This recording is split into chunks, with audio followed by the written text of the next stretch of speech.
Servus und Habidere zu einer neuen Folge Viva la Movilusion Podcast. Und das, was ihr gleich hören werdet, wird in die Annalen der Podcast-Geschichte eingehen. Aber das mache ich natürlich nicht allein. Kani, Habidere, den habe ich auch dabei. Servus, Mikey. Servus, Mikey. Grüß dich. Und alles fit? Ja, bis auf den baldigen Hitzetod bin ich eigentlich ganz guter Dinge, dass ich nicht mehr lang lebe. Da geht's da quasi so wie die Figuren in unserem heutigen Film, die die Hitze oder nicht nur die Hitze zu schaffen macht, aber der ganz schön schweißtreibender Film ist, oder? Ja, und die schwitzen immer nicht allgemein. Das ist ja in Texas, Yeah. wo es nicht, da ist ja ein bisschen heiß. Ja. Und im Bus um anfahren, Ein wenig Bus umeinander fahren, wie auf einem Festival, so ein wenig miteinander ohne cruisen. Klimaanlage damals. 1974, da war Klimaanlage noch Science Fiction, Alter. Ja, da hast du die klassische Russenklima angeschalten, Fenster aber. Fenster aber, genau. Genau. Und dass die Leute wissen, über was wir mir halt schmatzen, ist... Wer es jetzt noch nicht weiß, der braucht gar nicht weiterhören, weil es ja total ahnungsloser ist. Ja, aber vielleicht kann er nicht lesen und hört bloß. Und wir reden halt über The Texas Chainsaw Massacre von 1974. Der Film ist auch noch im deutschsprachigen Raum bekannt unter dem Titel Blutgericht in Texas. Wo sie eher ein bisschen anhört wie Western. Irgendwie, oder? Und Irgendwie schon, ja, aber diese ganzen Übersetzungen, wir haben es ja schon oft genug gesagt. ja, Sei's aber drum. Aber so einen geilen Titel, also ich möchte fast behaupten, dass The Texas Chainsaw Massacre einer von den geilsten Titel überhaupt ist. Ja, voll. Und dann kommen sie mit Blutgericht in Texas. Ja, wobei Bitte so dein muss Maul. dieser damalige deutsche Trailer, es könnt gerne mal reinhören bei YouTube und so, das ist schon cool. Also wenn er Blutgericht in Texas und so. Ja, gut, die Trailer waren früher alle geil. ja, auch von den alten Fulci-Filme oder so, das waren schon. Wie heißt war der Kunst. eine? Zombies unter Kannibalen. Ja. Und dann ist immer von oben und unten ist dann über der Schriftzug einer gefahren, wie so Ja, ein Gebiss. genau. Und dann wird so, denn sie wurden gefunden von Zombies unter Kannibalen. Und dann ist so runtergefahren, das war Weltklasse. Und das passiert ungefähr so im 10-Sekunden-Takt gefühlt. Wahrscheinlich passiert es zweimal, aber es war so penetrant, dass es gefühlt nur war. Geil. Oder wie bei der Zombie am Glockenseil, wo es heißt, was nutzen Messer gegen den Zombie, der am Glockenseil hing? Ja, Oberschneiden hätte ich können. Ja, genau. Freilassen. Ja, deswegen war er so grantig. Weißt du auch?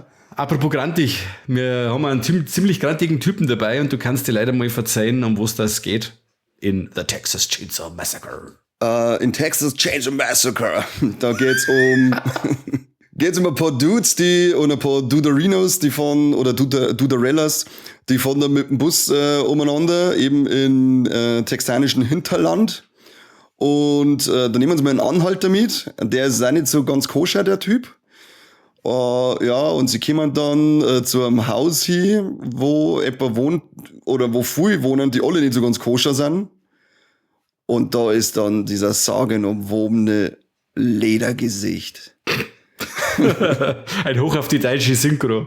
Weltklasse, ja. Ja, auf alle Fälle ist es da eine kannibalistische, psychopathische Familie und der Leatherface und ja, dann müssen diese jungen Kiddies um ihr Leben bangen, weil der Kerl von Hammer, Kettensägen und Fleischerhaken nicht Halt macht.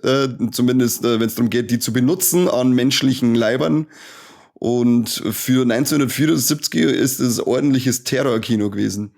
Absolut. Finde ich, also, die Story passt ja, wie der Michael sagt, auf vom Bier gelaufen, weil mehr kann es eigentlich nicht erzählen. Sie fahren da ins texanische Outback und dann ist die Familie da und sie wollen natürlich alle umbringen. Das war's, typische Slasher-Geschichte. Aber also für mich ist Chainsaw Massacre mehr als der typische Slasher zum Beispiel aus den 80er später. Auf jeden Fall.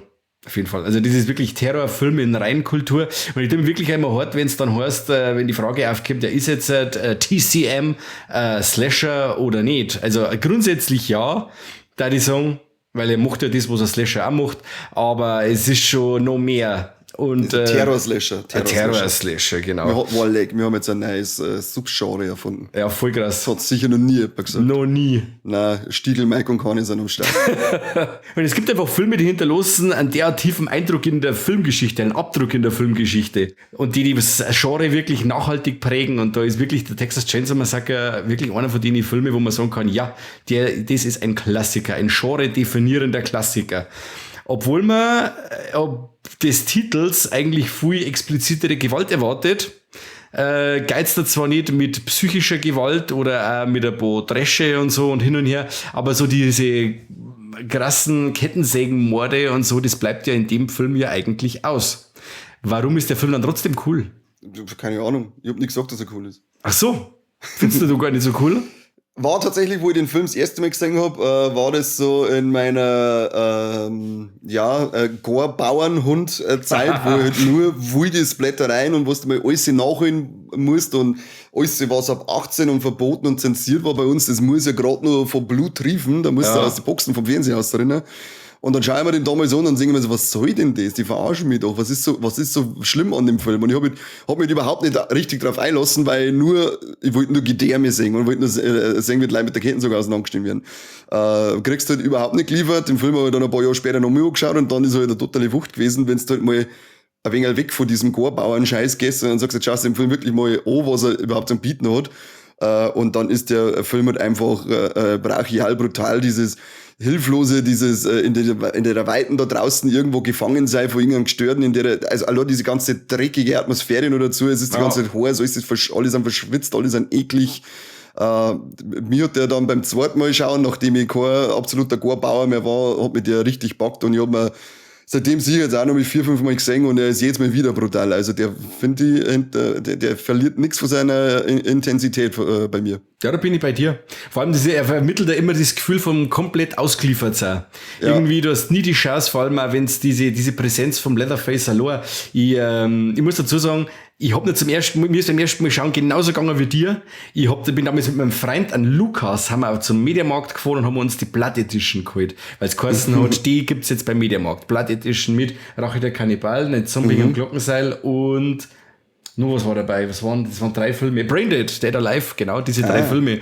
Und dann hat's geheißen, hey, er hat der Texas Chainsaw Massacre hat er noch auf DVD. Sag, ja, Logo, mitnehmen. Ja, von Laser Paradise und so, denken wir, ja, cool, Laser Paradise, Red Edition und so. Das muss ungeschnitten sein und muss Wahnsinn sein. Red Editions. Genau, und der Film war ja Jahrzehnte lang bei uns beschlagnahmt und wie du schon sagst, du baust da im Kopf so ein Battle auf von einem Film, den es eigentlich gar nicht gibt, aber den es gern hast oder den du vorstellst auf das, was du da schon alles gehört hast von dem Film. Und ich war am Anfang auch total enttäuscht, total.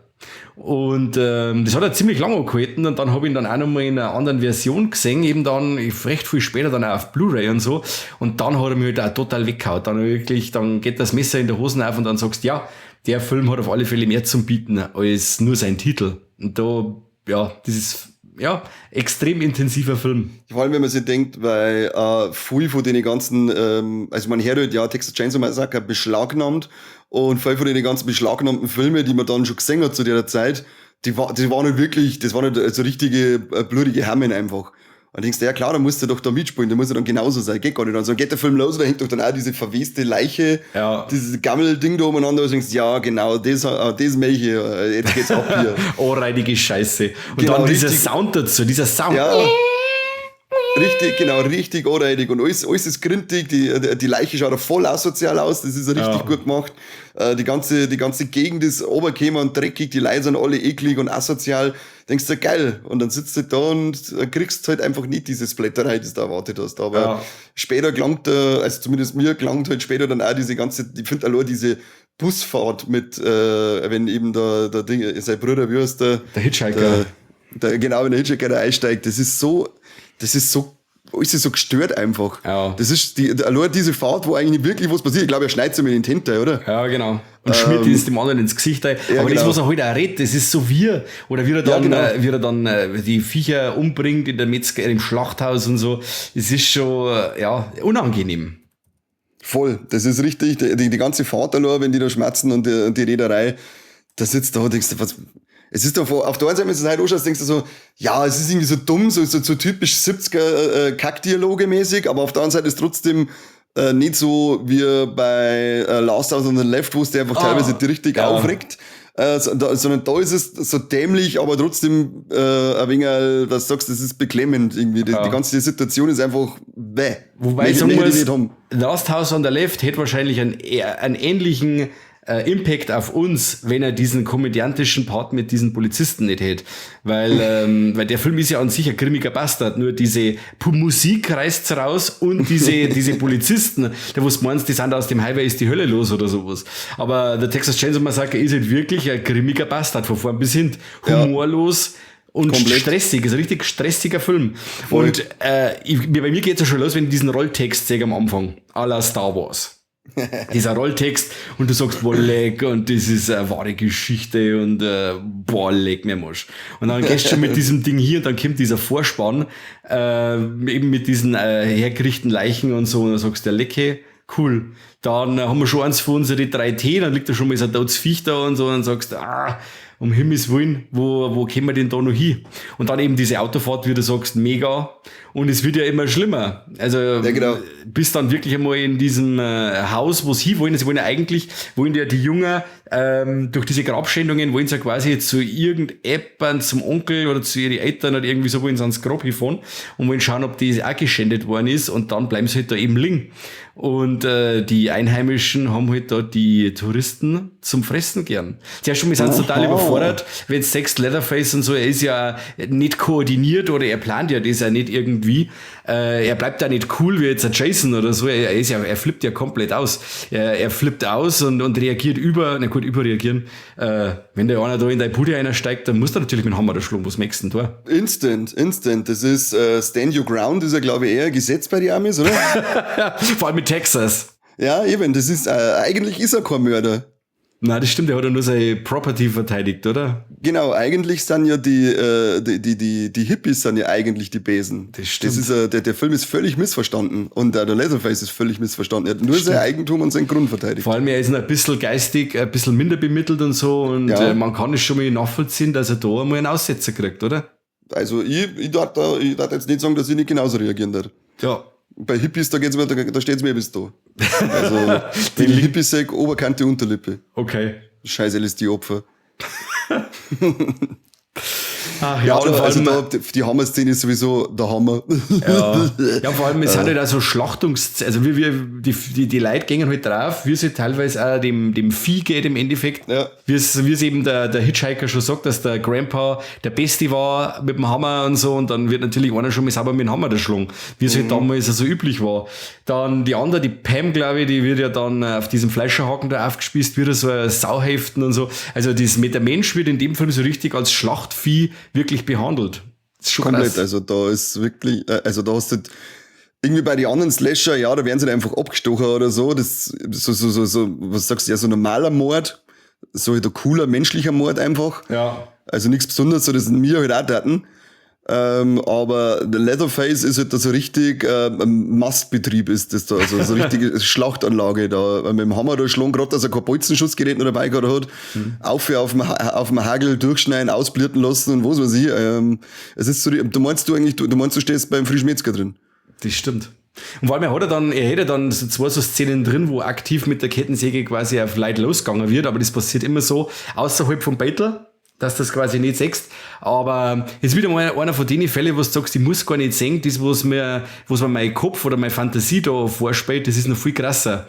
Und ich glaube, das war damals so ein Schulhof-Mythos, dass du da siehst, eben wird Leute zersägt werden oder irgendwas. Erst einmal haben ganz viele Leute, glaube ich, andere Leute nur nachgeredet, weil den zu der Zeit wirklich die wenigsten Leute gesehen haben, weil der gar nicht so populär war wie jetzt Tanz der Teufel oder irgendwie so, den ja wirklich fast jeder kennt hat. Und ich glaube halt einfach, dass sie manche Sachen im Kopf einfach abspielen, dass du sagst, ja, in dem Film war das und das, da habe ich das gesehen. Dabei hast du das nicht gesehen, du hast einfach nur dir selber vorgestellt.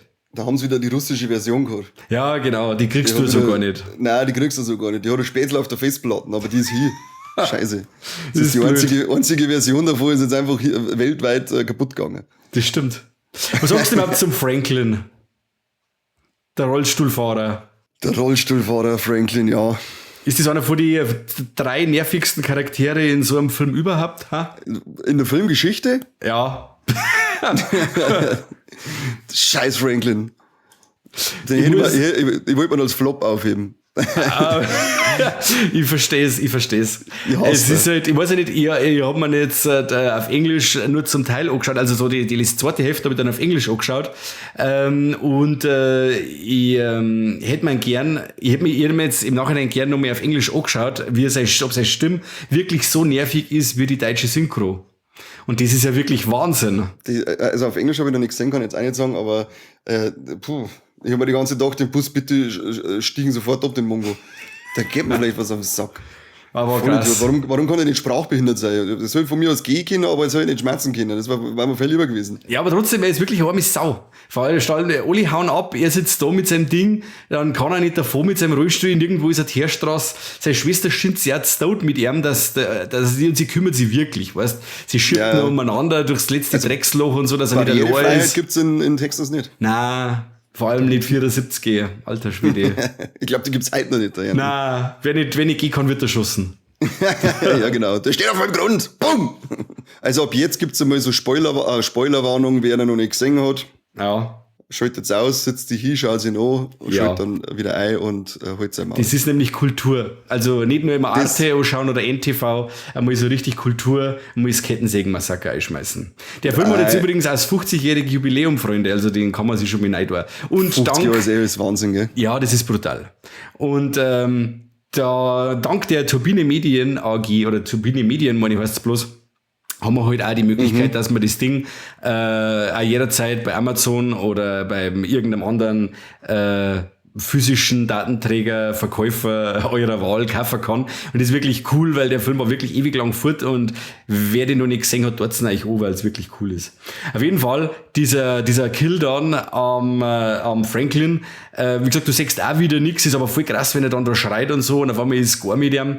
Und dann diese Szene, wenn dieser Leatherface ihrer dann nachläuft, eben durch diese Prärie, sage ich jetzt einmal, durch das Dunkel, durchs Dickicht, dann ins Haus.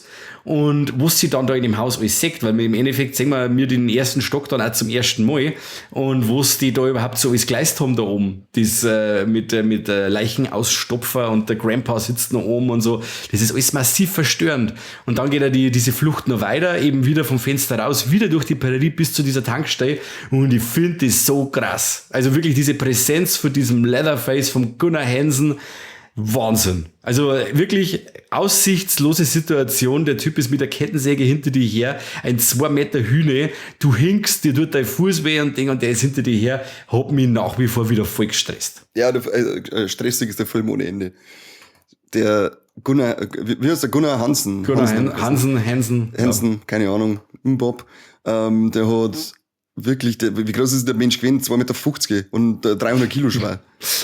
Ein Kreuz wie einen Ochs, das ist ja echt, der braucht gar keine Ketten, sagt, dass ich Angst hätte vor dem. Ja, das ist hat mich so schon stressen mit dem Typen. Ja. Der ist grausam, der Kerl. Ja, und der geile Opa, ja, stimmt, Oma noch, gell.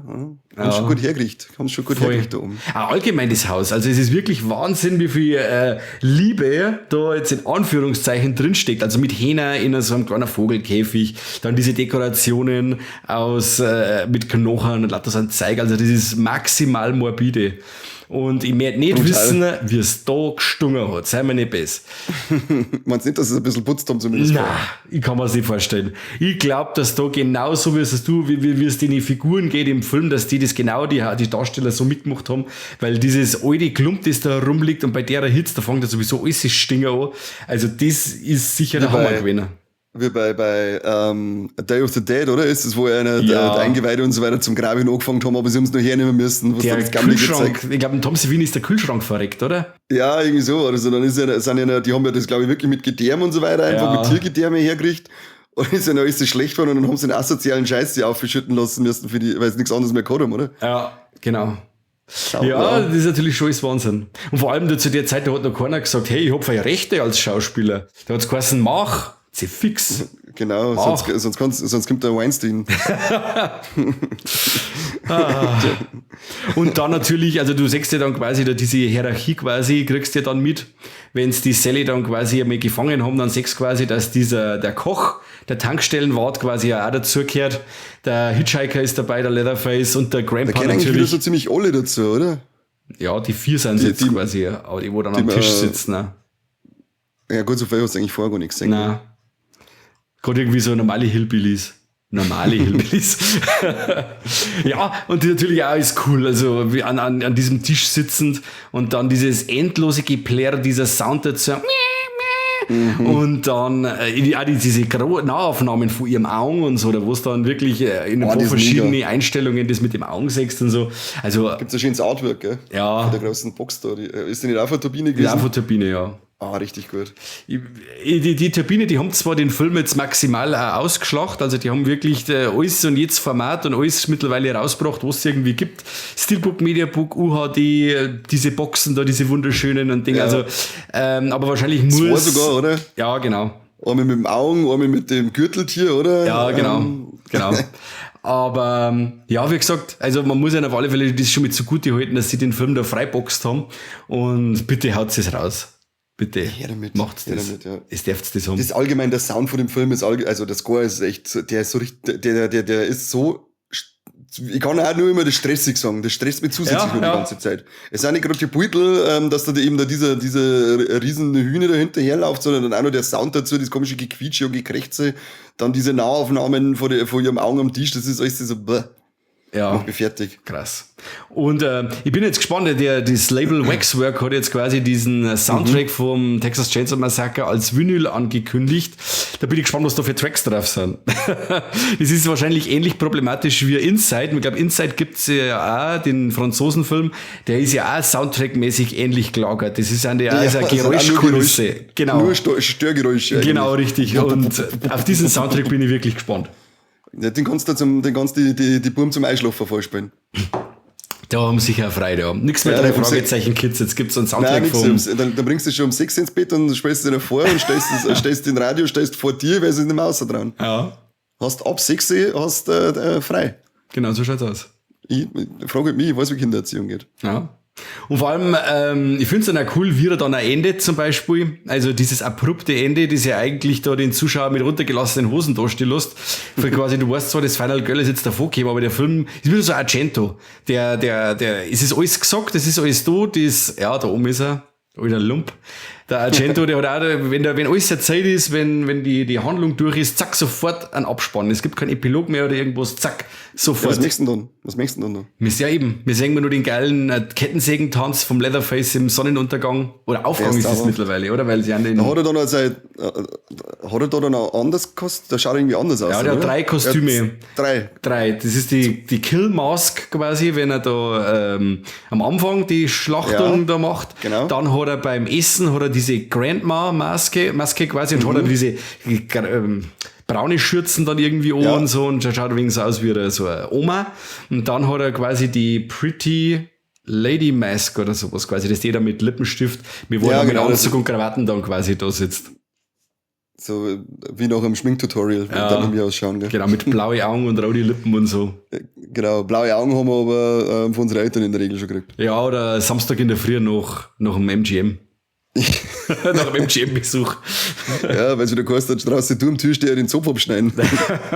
Regisseur war Toby Hooper, hat auch noch Poltergeist gemacht. Ein ganz toller Film, wobei sich da immer nur die Meinungen auseinandergingen, ist jetzt mehr ein Steven Spielberg-Film oder mehr ein Hooper-Film, weil da ziemlich viel, ja, so das familiäre und IT-mäßige ja auch in diesem Poltergeist ein bisschen so mit drin ist. Ja, und so viel hat er auch nicht mehr gemacht, was wirklich erfolgreich war. Dieser Ding war nur ein Mordsflop, dieser Life Force. Er hat dann auch noch ein Sequel direkt Ach, gemacht zu Texas Chainsaw Massacre, den zweiten Teil Aber quasi. erst über 10 Jahre später, gell? Ja, genau, von Canon. Da hat er so einen Canon-Deal gemacht. Da hat er eben, die 3 waren es, oder? Life Force, Texas Chainsaw 2 und Invasion von Mars Money. Die 3 hat er für Canon gemacht. Kann sein, das habe ich jetzt nicht auf dem Schirm, Ja. für wen er es gemacht Aber hat. wenn du dann auch überlegst, was das Ding damals auch gekostet hat, gell? Also da $80.000, ich weiß jetzt nicht, was das inflationsbereinigt. Ich mag das einmal schon immer, inflationsbereinigt, das ist immer ein schönes Wort. Aber das ist natürlich nichts, was das Ding kostet, gell? Das ist schon der Wahnsinn. Ja, für 80.000, da sehe ich es drum. Vor allem halt wirklich dann wieder diese Qualität, die da hingestellt worden ist. Ja. Und schaust das heute wieder an, unsere Leute. Das ist ja Was sie mit 80 Millionen machen. Ja, und das ist ja das Coole, wenn es dann diese Blu-ray hast jetzt da, die hat ja jetzt ja trotzdem noch voll körnig, also da ist ja nichts irgendwie so glatt gebügelt oder so, weil das hat den Film wahrscheinlich umbringen, aber er hat nach wie vor brutales Filmkorn drin und ist ja ganz weit weg von so direkt HD, wo man sich halt irgendwie so vorstellt. Und ich hab mir Das ist aber auch gut so, weil das tut, finde ich, ganz viel, das glaube ich, haben wir auch schon absolut, gesagt, ja. Viele Filme von damals tut das einfach nicht gut, diese extreme Aufwertung. Ja. Genau, das ist sehr gerne so.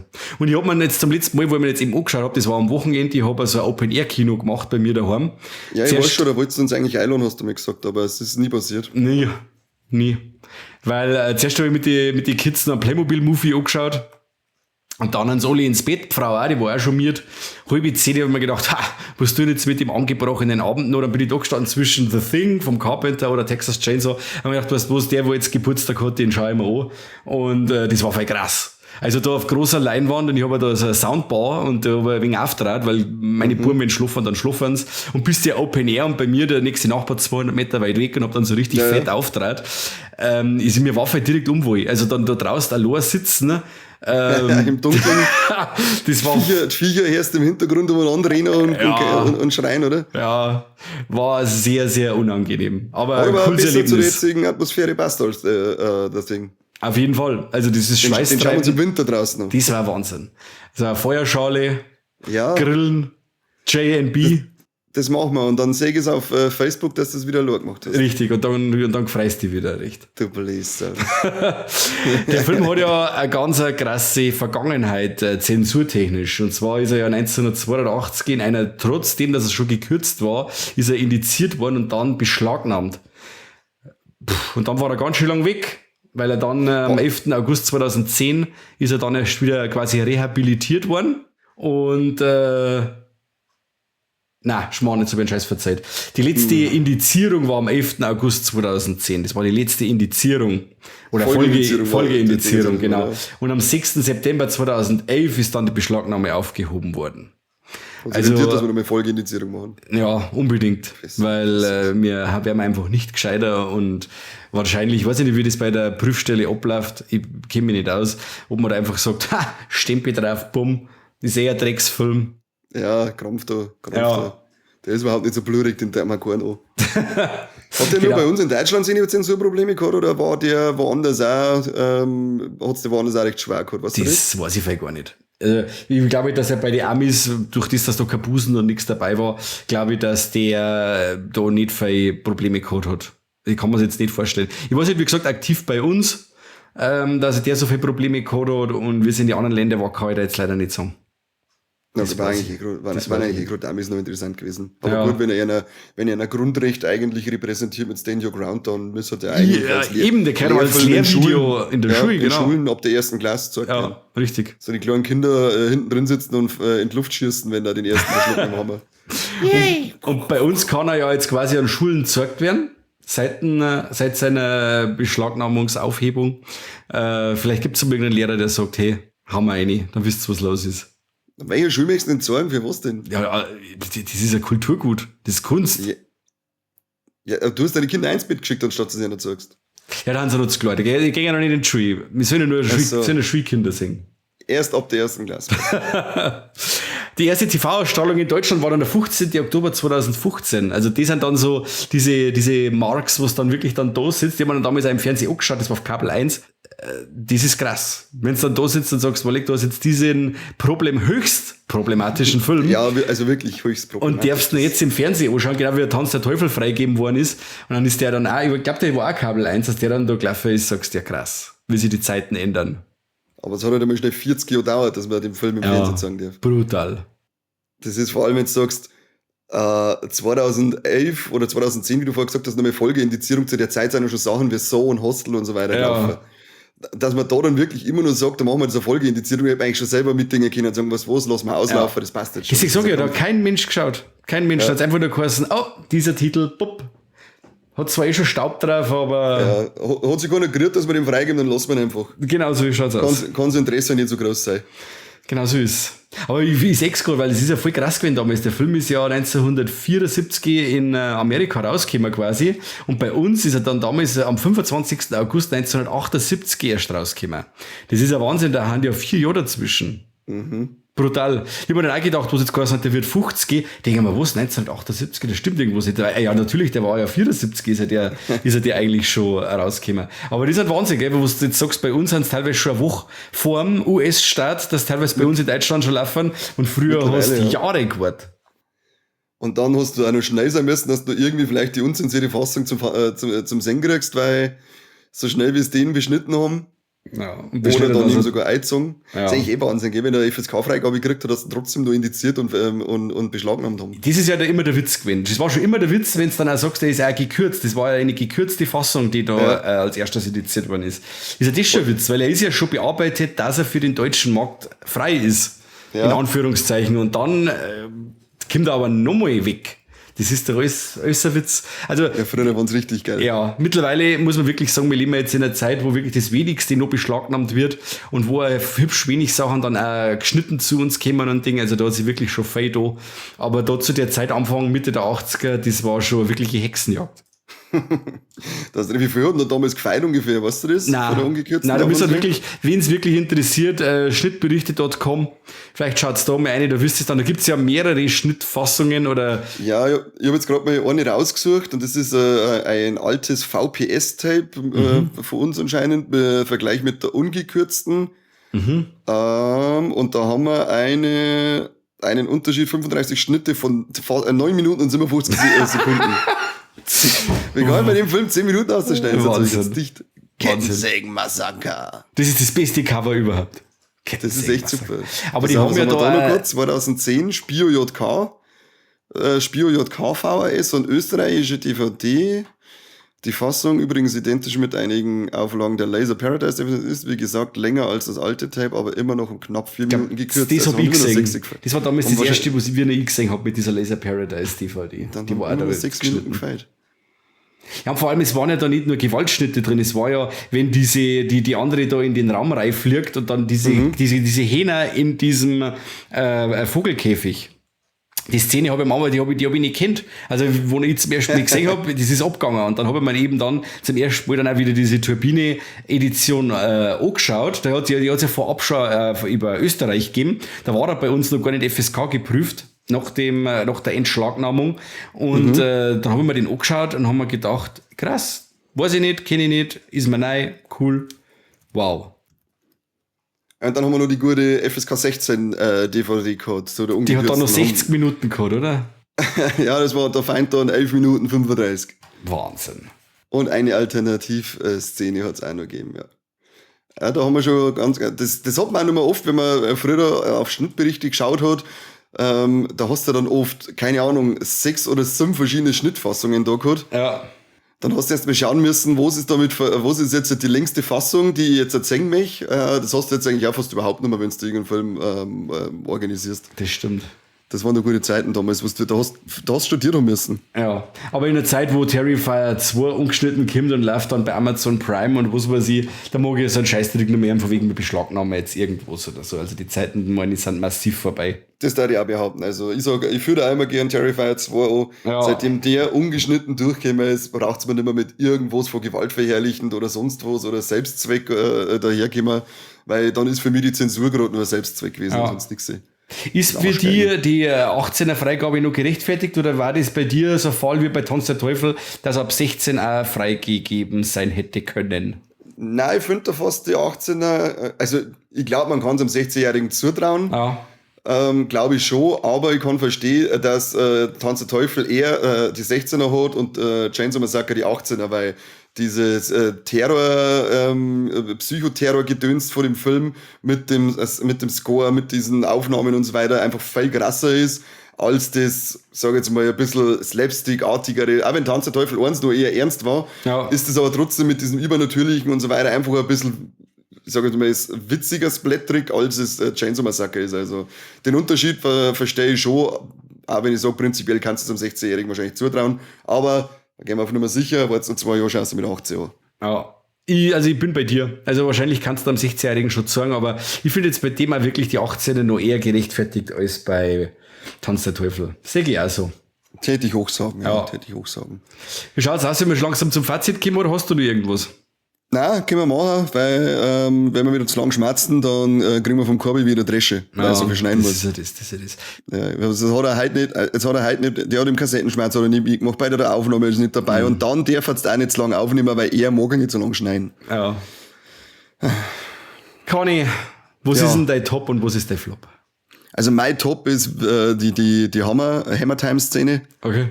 Ich finde die einfach geil, wenn da die Tür aufgeht und dann batz gibt's einmal eine auf die Rieb. Da habe ich mal, kennst du die kleine Diorama-Figur? Ja. Die habe ich mir auch geholt, weil ich liebe die Szene einfach. Das ist für mich diese absolut ikonische Szene, die mag ich, ja, wenn ich an den Film denke ich an diese Szene. Cool. Das ist mein Top. Ja, und mein Flop. Den haben wir schon, oder? Den haben wir schon gesagt. Hat jetzt nichts mit, wie heißt Ableismus zu tun. Ich habe kein Problem mit behinderte Rollstuhlfahrer. Aber wenn es so sind wie der beschissene Franklin, dann... Okay. Er ist wirklich nervig. Und die Stimme dazu, die Deutsche, die macht dann einen Rest. Ich hau mir den jetzt bald einmal auf Englisch ein. Das würde mich jetzt auch interessieren, ob das auf Englisch nicht so schlimm ist. Ja, vor allem ist in der englischen Armee cool, dass dann wirklich ein Leatherface herrscht. In der deutschen heißt es ja Lederfratze oder Lederfratze, meine ich, sagt er, oder? Fratze oder Gesicht, ich weiß jetzt nicht mehr genau. Und ja, genau. Mein Flop ist die Hammer-Szene. Aber die Hammer-Szene am Ende. Das mit dem Opa. Wenn der Opa zum 50. Mal der Hammer runterfällt und der Hitchhiker sagt, Grandpa, nimm den Hammer, weil du bist der Beste aller Zeiten und so. Und der Grandpa, der kann nicht mehr geradeaus bieseln und soll ja aber dann mit dem Hammer da die Sally da schlungen. Das dauert so lang und das ist dann, am Anfang ist das noch richtig krass und Ding, aber das ist dann so oft, dass schon fast ist wieder ein Family Guy Gag, dass schon wieder zweimal fällt einem einfach zu oft ab. Und dann haben wir gedacht, das braucht jetzt echt nicht mehr. Also, wo es dann auch noch trifft und so, wo du sagst, leck, jetzt hat er es wirklich noch getroffen. Aber dieses 1000-mal, wo ihm der Hammer dann da in diesen Blechkibi da einfällt und Ding, das hat mich dann genervt.